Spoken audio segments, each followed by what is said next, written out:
Hi viewer, நான் உங்கள் doctor Kumar பேசுகிறேன். இன்றைக்கி நம்ம எடுத்துக்கிட்ட ஒரு முக்கியமான ஒரு தலைப்பு, இயற்கை முறையில் நம்ம பாலுணர்வை தூண்டுவது எப்படி, அந்த வீடியோ தான் இப்போ இன்றைக்கி பார்க்க போகிறோம்.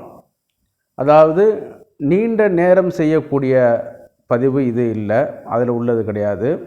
இயற்கை முறையில் நம்மளுடைய பாலுணர்வை தூண்டக்கூடிய சில பொருட்களை பற்றி இன்றைக்கி பார்க்க போகிறோம். சரிங்களா?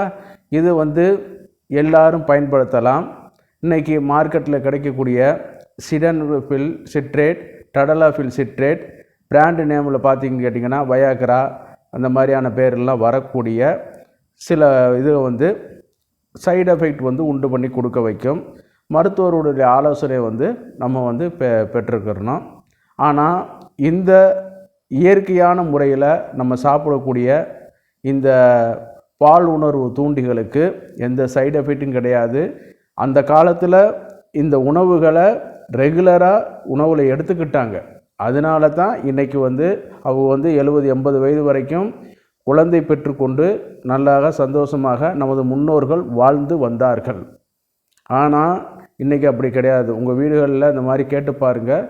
தாத்தாவுக்கு இந்த மாதிரி 80 வயசில் 70 வயசில் குழந்தையெல்லாம் பிறந்த கதையெல்லாம் சொல்லுவாங்க. தாத்தா இல்லைன்னா முப்பாட்டனுக்காக அட்லீஸ்ட்டு சொல்லுவாங்க. 80s கிட்லாம் கேட்டு பாருங்கள், அந்த மாதிரி சொல்லுவாங்க.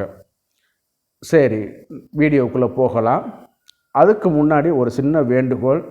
நம்ம நிகழ்ச்சியில் இந்த மாதிரியான பாலியல் சம்மந்தப்பட்ட வினாக்கள், சந்தேகங்களை போட்டுட்டு வந்துட்டுருக்கோம். உங்களுடைய ஆதரவு எனக்கு ரொம்ப தேவைப்படுது. நீங்கள் கொடுக்கக்கூடிய சப்ஸ்கிரைப்பு பண்ணக்கூடிய வீடியோ இதெல்லாம் தான் எனக்கு மேலும் மேலும் ஊக்கம் அளிக்கும். அதே நேரத்தில் நீங்கள் இந்த வீடியோ உங்களுக்கு உண்மையிலே பிடிச்சிருந்துச்சுன்னா சப்ஸ்கிரைப் பண்ணிவிட்டு லைக் பட்டனை போட்டு பெல் பட்டனை அமைக்கிறங்க. நோட்டிஃபிகேஷனை ஆளுங்கிறதுலே அமைக்கிறங்க. இது உங்களுக்கு மற்ற நண்பர்களுக்கு நீங்கள் தெரியப்படுத்தணும்னு கேட்டிங்கன்னா நீங்கள் தாராளமாக ஷேர் இது பண்ணி எங்களுக்கு ஆதரவு கொடுங்க. தயவுசெய்து சப்ஸ்கிரைப் பண்ணி எங்களுக்கு ஒரு சப்போர்ட் கொடுங்க. நான் உங்கள் டாக்டர் குமார். வாங்க வீடியோக்குள்ளே போவோம். நம்ம முந்தின வீடியோக்குள்ளே பார்த்த மாதிரி பால் உணர்வை தூண்டுவதில் நம்மளுடைய செக்ஸ் ஹார்மோன்களுக்கு ஏற்கனவே முக்கிய இடம் வகிக்கிறோம் நம்ம சொல்லியிருக்கோம். அதில் முந்திய வீடியோக்களில் நீங்கள் பாருங்கள். பொதுவாக எந்த ஒரு விஷயத்துக்கும் அடிப்படை கட்டமைப்பு இல்லாமல் நம்ம நுழைய முடியாது. அந்த வகையில் ஒரு ஆண் அல்லது பெண், இவர்களுக்கு அடிப்படை கட்டமைப்பாக உள்ள ஆணுக்குன்னா டெஸ்டோஸ்டரான், பெண்ணுக்குன்னா ஈஸ்ட்ரோஜன். இந்த ஹார்மோன் நன்றாக இருந்தால்தான் நம்மளுடைய பால் உணர்வுகள் தூண்டப்பட்டு தாம்பத்தியத்துக்கு இது வழிவகுக்கும். அப்போ இது அறிவியல் சம்மந்தப்பட்ட சாப்டர். பாமரரும் புரிஞ்சுக்கிறனுங்கிறதுக்காகத்தான் எளிய தமிழில் நான் சொல்கிறேன். இந்த ஆண் தன்மைக்கான ஹார்மோன், பெண் தன்மைக்கான ஹார்மோன் சில நேரம் குறைய ஆரம்பிச்சிடும். 40 வயசுக்கு மேலே போகும்பொழுது, அல்லது சர்க்கரை வியாதிகள், நீண்ட நாட்களாக மருந்து எடுத்துக்கொள்கிறவங்க, கடின உழைப்பாளிகள், இந்த மாதிரி அதே மாதிரி அதிகமாக ஜிம்லேயே வேலைக்கு பண்ணிகிட்டு இருக்கிறவங்களுக்கெல்லாம் பார்த்திங்கன்னா ஒரு குறிப்பிட்ட கட்டத்தில் மேலே அந்த புரோட்டீன் டெஃபிஷியன்சினால் என்னன்னு கேட்டிங்கன்னா அந்த ஹார்மோன்கள் குறைய ஆரம்பிச்சுக்கணும். மனக்கவலையில் உள்ளவங்க, மன சோர்வில் உள்ளவங்க, அதே சில எப்போதும் இந்த தாம்பத்தியத்தை பற்றி சிந்திக்காமலே இருக்கிறவங்க, பொதுவாக சொல்ல மாதிரி கண்டு கேட்டு உண்டு உயர்த்து ஐம்புலன்களும் இருக்கிறது மாதிரி உள்ள திங்கிங்கே இல்லாமல் தான் உண்டு வேலை உண்டுன்னு அந்த மாதிரி ரொட்டீன் லைஃப்பில் இருக்கிறவங்களுக்கு இந்த தாம்பத்திய சிந்தனை முதல்ல வராது. சரிங்களா? அப்போ நம்ம இந்த அடிப்படை கட்டமைப்பான ஆண் ஹார்மோன், பெண் ஹார்மோனை பற்றி பார்ப்போம். இந்த ஆண் ஹார்மோன் டெஸ்டோஸ்டரான் நம்ம எடுத்துக்கிட்டோம்னு கேட்டிங்கன்னா இதுதான் ஆண்களுக்கு ஒரு முக்கியமான ஒரு இது பண்ணி வைக்குது.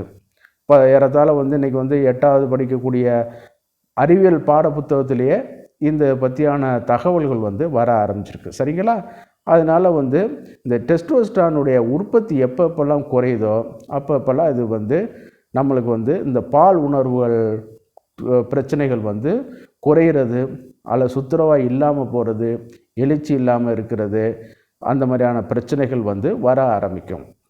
ஒரு எதிர்பாலினத்தை பார்த்த உடனே நம்மளுக்கு உடனடியாக நமது ஆண்குறியில் இரத்தம் ஓட்ட பாய்வது போன்ற ஒரு உணர்வு, அல்லது எழுச்சியான ஒரு உணர்வு, இந்த மாதிரி தாம்பத்தியமான ஒரு உறவு இந்த மாதிரியான சிந்தனை இருந்தால்தான் அந்த மனிதன் நல்ல மனிதன். ஆனால் இன்றைக்கி சமுதாய கட்டமைப்பில் நம்ம எல்லாமே நம்ம சமுதாய விலங்கு தான், மனிதன் வந்து சமுதாய விலங்கு தான். ஆனால் ஒவ்வொரு ஆளுக்கும் நினச்சப்பெல்லாம் கிடைக்கிறது வாய்ப்பு கிடையாது. ஒரு சில ஆளுக்கு 20 வயசுலேயே கல்யாணம் ஆயிடுது, 21 வயசுலேயே கல்யாணம் ஆயிடுது. சிலவங்களுக்கு 40 வயசுமாயும் கல்யாணம் ஆகிருக்கிறது. அதுக்காக வயிற்றில் பசி இல்லாமல் இருக்க முடியுமா சாப்பிடாதனால? அப்போ என்னான்னு கேட்டிங்கன்னா, ஜீரண பையெல்லாம் குறைஞ்சி சுருங்கி போகிறது மாதிரி இந்த சிந்தனையும் நாளாக நாளாக குறைய ஆரம்பிச்சிடும். சரிங்களா? அப்போ முதல்ல நம்ம அந்த சிந்தனை ஓட்டத்தில் இருந்தே நம்மளை தயார்படுத்தி கொள்ள வேண்டும். சரிங்களா? இந்த டெஸ்டோஸ்டெரான் ஹார்மோனுடைய உற்பத்தியை இது பண்ணி கொடுக்க வேண்டும். சரி, இந்த டெஸ்டோஸ்டெரான் ஹார்மோனை எப்படி பண்ணுறது? பொதுவாக நம்ம ஒரு இது பார்த்துருப்போம். ஒரு ஜீன், ஒரு என்சைம், ஒரு புரத கோட்பாடு பொதுவாக அறிவியல் மாணவர்களுக்கெல்லாம் தெரிந்திருக்கும். ஒரு ஜீன் ஒரு என்சைமை சுரக்கும். அந்த என்சைமின் மூலமாக புரத கட்டமைப்புகள் தொடர்ந்து இது பண்ண பிறகு அதன் மூலமாக இந்த ஹார்மோனல்ஸ் சுரக்க ஆரம்பிக்கும், சிந்தசிஸ் பண்ண ஆரம்பிக்கும். எல்லாத்துக்கும் அடிப்படை பிட்யூட்ரி தான். அதில் வெளிப்படக்கூடிய அந்த ஹார்மோன்ஸ் ஃபாலிகல் ஸ்டிமுலேட்டிங் ஹார்மோன் இதெல்லாம் டெஸ்டிக்கல் போன பிறகு இந்த டெஸ்டோஸ்டரான் உற்பத்தி இதாகும். அந்த நேரத்தில் அது கட்டமைக்கக்கூடிய புரதங்கள் உங்கள் உடம்பில் கம்மியாக இருந்துச்சுன்னா, அல்லது அந்த புரதம் சிந்தசிஸ் பண்ணக்கூடிய ஆற்றல் கம்மியாக இருந்துச்சுன்னா என்னன்னு கேட்டிங்கன்னா, அந்த ஹார்மோன்ஸ் உற்பத்தி ஆகாது. நல்லா இருந்திருக்கும், ஒரு வாரத்துக்கு முன்னாடி நல்லா பண்ணியிருப்பீங்க, இது பண்ணியிருப்பீங்க. அப்புறம் பார்த்திங்கன்னா குறைய ஆரம்பிச்சிருக்கும். அப்போ என்ன பண்ணுறது? அதற்கு தேவையான அளவு நம்ம முதல்ல புரதத்தை நம்ம எடுத்துக்கொள்ள வேண்டும். சரிங்களா? இப்போ இந்த புரதங்கள் இயற்கையாக பார்த்திங்கன்னா நமது முட்டையில் கிடைக்கும். இப்போ ஒவ்வொரு பொருள்களாக சொல்ல ஆரம்பிக்கிறேன், நீங்கள் இதை குறிச்சிக்கிறங்க. இது எப்பயும் நீங்கள் சாப்பிட்டுக்கலாம், சைடு எஃபெக்ட் கிடையாது. இவ்வளோ தான் சாப்பிடணும், இப்படி தான் சாப்பிடுங்கிறதுலாம் கிடையாது. நீங்கள் நல்லா சாப்பிட்டுக்கலாம். ஃபஸ்ட்டு பொருள் பார்த்திங்கன்னா முட்டை. ஒரு முட்டை 35லேருந்து 40 கிராம் எடையுள்ளது தான் மிக சரியான அளவுள்ள முட்டை. இது நாட்டுக்கோழியாக இருக்கட்டும், பண்ணை கோழியாக இருக்கட்டும். நாட்டுக்கோழின்னா கொஞ்சம் வெயிட்டு குறையும். அது இயற்கையான முறையிலே அது பண்ணையில் வீடுகளில் வளர்ந்து தாவரங்களை உணவுகளை சாப்பிட்றது மூலமாக அது சில புரத கட்டமைப்புகள் இயற்கையாகவே அது வலுப்படுத்தி வைத்திருக்கும். சரிங்களா? அப்போ அந்த முட்டைகளையும் நம்ம எடுத்துக்கொள்ளும் போது அது கொஞ்சம் வெயிட் கம்மியாக இருக்கும். பண்ணை கோழின்னு கேட்டிங்கன்னா 35லேருந்து 40 கிராம் அளவு போல் இருக்கும். நீங்கள் கேட்டு பாருங்கள், வெட்னேரியன்ஸ்ட்டை கேட்டு பாருங்கள். அந்த மாதிரி முட்டையெல்லாம் இப்போ எங்கே கிடைக்குதுன்னு கேளுங்க. முதல்ல எல்லாமே எக்ஸ்போர்ட் போயிடுச்சு. அவன் ஃபாரின்காரன் தின்னுட்டு அவன் ஹார்மோன்ஸை பெருக்கிக்கிட்டு இன்றைக்கி சந்தோஷமாக இருந்துகிட்ருக்கான். இன்றைக்கி நம்ம முட்டைகள்லாம் என்னென்னு பார்த்திங்கன்னா, சின்ன அளவு முட்டையாக போட்டு ஏறத்தாழ 25 கிராமு 20 கிராமு அந்த அளவுக்குள்ள கடைகள்லேயும் கிடைக்குது, ஃபார்ம்ஸ்லேயும் அந்த மாதிரி தான் வருது. சரிங்களா? ஏறத்தாழ இந்த 35லேருந்து 40 கிராம் அளவு உள்ள முட்டையில் இந்த புரோட்டீன் கண்டென்ட் ஏறத்தாழ 4லிருந்து 5 கிராம் அளவு போல் இந்த எசென்சியல் புரோட்டீன் ஆனது இருக்குது. இந்த புரோட்டீன் நம்ம உடம்புக்குள்ளே போன பிறகு இயற்கையான முறையில் ஒரு சப்ளிமெண்ட் ஆகி ஹார்மோன் சிந்தசிஸுக்கு, உற்பத்திக்கு, கட்டுமானத்திற்கு வழிவகை பண்ணுது. சரிங்களா? இந்த ஹார்மோன் வழிவகை பண்ணும் பொழுது நல்லா 2 முட்டை காலையில் அவிச்ச முட்டையை எடுத்துக்கிறங்க. சிலவங்க சொல்லுவாங்க பச்சை முட்டையை எடுத்துக்கிறங்க. சும்மா எக்ஸ்ட்ரீம் கண்டிஷனுக்கெலாம் நம்ம போக வேண்டியதில்லை. நீங்கள் ப்ராக்டிக்கலாக 2 முட்டையை அவிச்சு அதை மட்டும் காலையில் வெறும் வயிற்றில் உணவாக சாப்பிட்டுக்கிறங்க. அல்லது மதியம் உணவோடு கொஞ்சம் சேர்த்துக்கிறங்க. சில வாயுக்கள் கம்ப்ளைண்ட் இருக்கும், அதை பற்றி ஒன்றும் நீங்கள் கவலைப்பட்டுக்கிறாதீங்க. ஆட்டோமேட்டிக்காக அது மாற ஆரம்பிச்சிடும். ரெகுலராக இந்த மாதிரி எடுத்துக்கிறங்க. சரிங்களா? அதே நேரத்தில் அடுத்தது பார்த்திங்கன்னு கேட்டிங்கன்னா விதைகள். இந்த விதைகளில் பார்த்து முதல் இடத்துல பார்க்குறது பாதாம் பருப்பு, அது பிஸ்தா பருப்பு, முந்திரி பருப்பு. அதே நேரத்தில் பார்க்கணும்னா வால்நட்னு சொல்லக்கூடிய சில பருப்பு வகைகளில் பார்க்குறோம். ரொம்ப எளிமையாக பார்க்கும்போது சூரியகாந்தி விதைகள், அதே மாதிரி பூசணி பருப்பு வகைகள், இது எல்லாமே நம்ம பயன்படுத்திக்கலாம். ஒரு ஆராய்ச்சி என்ன சொல்லுதுன்னு கேட்டிங்கன்னா, இந்த பருப்பு வகைகளை நம்ம சாப்பிடும் பொழுது 90% புரதமாக கன்வெர்ட் பண்ணுதுன்னு கேட்டிங்கன்னா கிடையாது. செரித்து பகுதி வேறு மாதிரியான கார்போஹைட்ரேட்டாக போகும், சில இது வேறு அமினோ ஆசிட்ஸாக மாற ஆரம்பிச்சுக்கணும். அப்போ என்னன்னு கேட்டிங்கன்னா, மிக ஏழைகளின் புரோட்டீன் என்று சொல்லக்கூடிய எல்லாராலும் இது பண்ணக்கூடிய நிலக்கடலை, நல்ல நிலக்கடலை, பூச்சி நிலக்கடலை, ஃபங்கஸ் அட்டாக் ஆனதெல்லாம் வாங்கிடாதீங்க. தோல் உள்ளதை வாங்கிக்கிறங்க. இதை அவிச்சாது வறுத்த கடலையாவது எடுத்துக்கிட்டு தினசரி வந்து எடுத்துக்கிட்டிங்கன்னா இதில் தான் 95% புரோட்டீனாக கன்வெர்ட் பண்ணக்கூடிய ஆற்றல் வந்து இருக்குதுன்னு சொல்கிறாங்க. சரிங்களா? அதுக்காக நீங்கள் கடலெண்ணெய் உணவில் சேர்த்துக்கிட்டாலும் பரவாயில்ல. அதிக அளவில் எண்ணெய்கள் சேர்த்துக்கிற வேண்டாம். அதே நேரத்தில் இந்த நிலக்கடலை பருப்பு மட்டும் பருப்பு வகைகளில் நீங்கள் எடுத்துக்கிறங்க. சரிங்களா? அதே நேரத்தில் வந்து துண்டு போட்ட மீன்கள், துண்டு போட்ட பெரிய அளவுக்கான மீன்கள் இருக்குது பார்த்தீங்களா, அந்த மீன்களை வந்து நீங்கள் உணவில் ரெகுலராக சேர்த்துக்கிட்டிங்கன்னா அது புரோட்டீனோட கட்டுமானத்திற்கு அது உதவ ஆரம்பிக்கும். சரிங்களா? அதே நேரத்தில் வந்து அனிமல்ஸ் மீட்டு, இது பறவை இறைச்சிகள் இதையெல்லாம் நீங்கள் சாப்பிட ஆரம்பிக்கலாம். அதே நேரத்தில் வந்து பார்த்திங்கன்னா, நான் வெஜிடேரியனாக இருக்கேன் சார், நான் எப்படி இது பண்ணக்கூடாது அப்படின்னு நீங்கள் ஒரு சந்தேகங்கள் வரலாம். அந்த வெஜிடேரியனாக இருக்கிறவங்களுக்கு வந்து பார்த்திங்கன்னா நெய் இருக்குது பார்த்திங்களா, சுத்தமான பசு நெய். இன்றைக்கி A2 நெய், A1 நெய் அப்படிங்கிற மாதிரிலாம் நெய் கொண்டு வந்துட்டுருக்காங்க. அந்த மாதிரி கான்செப்ட் கிடையாது. நல்ல பிராண்டடான நெய்யை வாங்கிக்கிறங்க. அந்த நெய்யை வந்து தினசரி உணவில் வந்து உருக்கி சேர்க்க வேண்டும். சரிங்களா? உருக்கி சேர்க்காமல் நீங்கள் அப்படியே நெய்யை எடுத்துக்கிட்டிங்கன்னா அது போய் கொழுப்பாக படிய ஆரம்பிச்சுக்கிறோம்.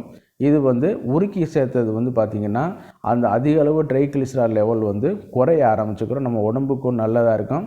நல்ல ஃபேட்டு கொழுப்பு வந்து அதில் சேர்ந்து இருக்கிறனால நான் இத்தனை பொருட்கள் சொன்னேன் பார்த்திங்களா, இந்த பொருட்களை காட்டிலும் இந்த நெய் சேர்க்கக்கூடிய இது வந்து செய்யக்கூடிய பணி வந்து முதல் இடத்துல இருக்குது. சரிங்களா? அந்த காலத்தில் வந்து காசியிலேருந்து ராமேஸ்வரம் யாத்திரை வர யாத்திரிகர்களுக்கு சில கல்வெட்டுக்கள் வந்து என்ன சொல்கிறாங்கன்னு கேட்டிங்கன்னா, சத்திரங்கள் இருக்கும். ராமநாதபுரம் மாவட்டத்தில் வந்து பார்த்திங்கன்னா ஒவ்வொரு 14 கிலோமீட்டர் கலியநகரி சத்திரம், தொண்டி சத்திரம், அதே நேரத்தில் வந்து ராமநாதபுரத்தில் ஒரு சத்திரம் இருக்கும், அக்கால் மடம், தங்கச்சி மடம், இது மாதிரி ஒவ்வொரு சத்திரங்கள் இருக்கும். ஒவ்வொரு 14 கிலோமீட்டருக்கும் சத்திரங்கள் இருக்கும். அந்த காலத்தில் வரக்கூடிய யாத்திரிகர்களுக்கு வந்து என்னென்னு கேட்டிங்கன்னா, அந்த பருப்பு சாதமும் ஒரு தொன்னை நெய், நல்லா கவனிச்சுக்கிறங்க, நீங்கள் ரெக்கார்டில் வேணாலும் எடுத்து பாருங்கள், ஒரு தொன்னை நெய் வந்து அவர்களுடைய சாப்பாட்டில் வந்து சேர்ப்பாங்க. சேர்த்து அதை பிசைஞ்சு அவங்க சாப்பிட்டுட்டு நல்லா வந்து ரெஸ்ட் எடுத்துகிட்டு அதுக்கப்புறம் மறுபடியும் நடந்தே ராமேஸ்வரம் போயிட்டு திருப்பி நடந்தே எங்கே போவாங்க, அவங்களுடைய வடநாட்டுக்கு வந்து போவாங்க. அந்த அளவுக்கு இந்த புரோட்டீன் கட்டுமானம் வந்து பயன்படுறதுல நெய் முக்கியமான ஒரு இடத்த வந்து வகிக்குது. அதே நேரத்தில் வந்து ஜூஸ்லாம் சொல்கிறாங்க, தர்பூசணி ஜூஸு, மாதுளம்பழ ஜூஸு சொல்கிறாங்க. ஆனால் நான் சொல்கிறது எல்லாமே எந்த கதைக்கு, 40 வயசு மேலே உள்ளவங்களுக்கு. அப்போ மறைமுகமாக உங்களுக்கு சர்க்கரை இருக்கும், அது மாதிரி இதெல்லாம் இருக்கும். அப்போ அதனால் நம்ம சுகர் இதெல்லாம் சேர்த்துக்கிட்டு நம்ம உடம்பு மறுபடியும் பாழாக்கிடக்கூடாது. இதே நேரத்தில் வந்து இயற்கையான முறையில் நல்ல நடைப்பயிற்சி போங்க.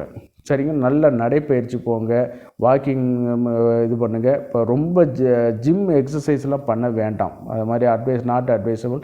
நல்லா வந்து ரெகுலராக பண்ணக்கூடிய வாக்கிங், நல்ல ஸ்விம்மிங், இந்த மாதிரியான இது வந்து ஒரு இது பண்ணிக்கிற மாதிரி பார்த்துக்கிற வேண்டியது. ஒரு 5 கிலோமீட்டர் டெய்லி வாக் பண்ணுற மாதிரி, அதாவது ஒரு 40 நிமிஷத்தில் வாக் பண்ணுற மாதிரி பார்த்துக்கிறங்க. அதிலே உங்களுக்கு வந்து சில ஹார்மோனல் சுரப்பிகள் வந்து பழைய லெவலுக்கு வர ஆரம்பிக்கும். நல்ல ஆக்சிடேஷன் ஆகி நல்ல காற்றுகள் உள்ளே போயிட்டு வரும்போது சில சுரப்பிகள் வந்து இயற்கையாகவே தூண்டப்பட்டு நல்லா இதாக இருக்கும். அதே நேரத்தில் வந்து மனநிலை சாந்தப்படுத்திகளை தியானம், யோகா இந்த மாதிரியான இதுகள்லாம் பயன்படுத்திகிட்டே வாங்க.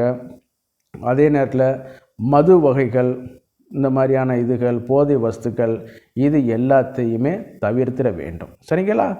அடுத்த காணொளியில் வந்து சில முக்கியமான ஒரு பொருள்கள், கோக்சுரா, சிலாஜித்து, இது எல்லாமே எப்படி பயன்படுத்துறது, இதனால் என்ன நன்மைங்கிறத அடுத்த இதில் இப்போ சொல்கிறேன். இது வந்து இயற்கையான பொருட்கள், அது வந்து மருத்துவருடைய ஆலோசனையின் பேரில் வந்து நீங்கள் வந்து பயன்படுத்தணும். இந்த வீடியோ உங்களுக்கு பிடிச்சிருந்துச்சுன்னா, அடுத்த வீடியோ உங்களுக்கு வேணும்னு கேட்டிங்கன்னா இதை எங்களுக்கு வந்து லைக் பட்டனை போடுங்க, சப்ஸ்கிரைப் பண்ணுங்கள். அப்போ தான் எங்களுக்கும் ஒரு உத்வேகமாகவும் ஒரு நல்லாவும் இருக்கும். அப்போ தான் நிறையா மக்களுக்கு இந்த தகவல்களை வந்து கொண்டு போய் சேர்க்குறதுல ஒரு முக்கிய இடத்துல வைக்கும். பல பேருக்கு இதை பற்றி தெரியாமலே இருக்காங்க, அதுதான் ஒரு வேதனை. தெரியாதவங்களுக்கு நல்ல விழிப்புணர்வை கொடுக்க வைக்கிறதுக்கும், நல்ல தெரிந்தவர்களுக்கு அவர்கள் மூலம் மற்றவர்களுக்கு தெரியப்படுத்தவும் இந்த பதிவு உங்களுக்கு பிடிச்சிருந்துச்சுன்னா சப்ஸ்கிரைப் பண்ணுங்கள், லைக் பண்ணுங்கள், ஷேர் பண்ணுங்கள். நான் உங்கள் டாக்டர் குமார். நன்றி, வணக்கம். அடுத்த வீடியோவில் பார்ப்போம்.